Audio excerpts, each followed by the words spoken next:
What's up, everyone? Welcome to the Power Play with CJ. Was going through some of the top moments of the year, and I'll probably do a best of compilation. But I figured to highlight the top three.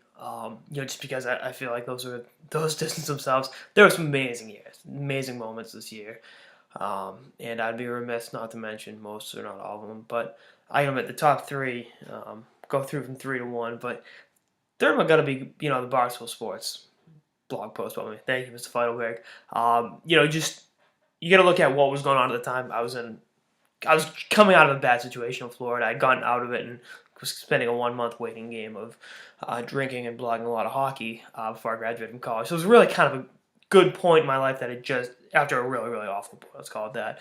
And nobody reads Barstool more than I do. Nobody's on the app and on the site more than I am. It's kind of an obscene. And as I'm wearing my Barstool Peter Frates t-shirt, it's not my favorite site in the world.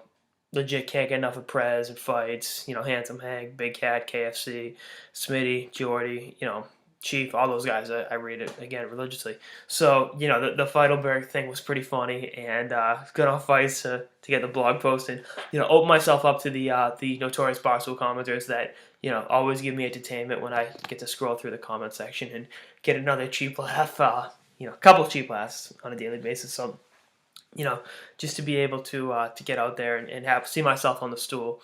I mean, it was an accomplishment. I want to thank the academy, my parents. It's just great. It's something you want to measure, you want to strive for in life, is having your face plastered on Barstool Sports and not having it be because Jerry Thornton wrote a piece about you with an underage person, which is always, or a teacher. Jerry's teacher sex scandal blogs were the best, and one of the things I miss with Jerry not being there anymore.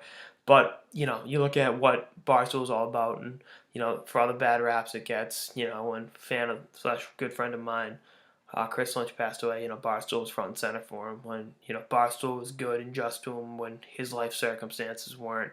So you look at all that happened this year, good and bad. The guys at the store were there no matter what. So that was a pretty awesome moment, if I do say so myself. And again, just having all my friends text me the article, be like, "What the? Yep, that's me in Barstool. That's a siege." That was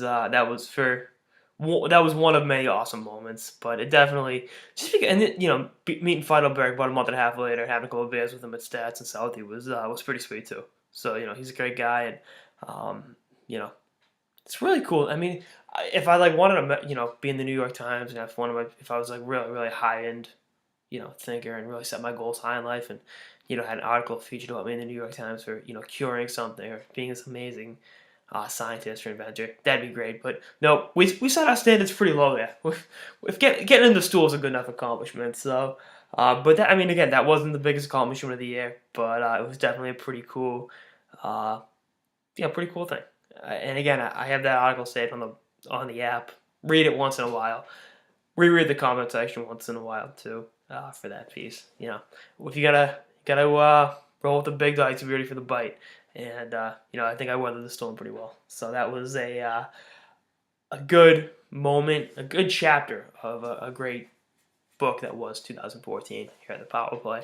So anyway, that's an episode of the Power Play with CJ talking about some of the top moments of 2014.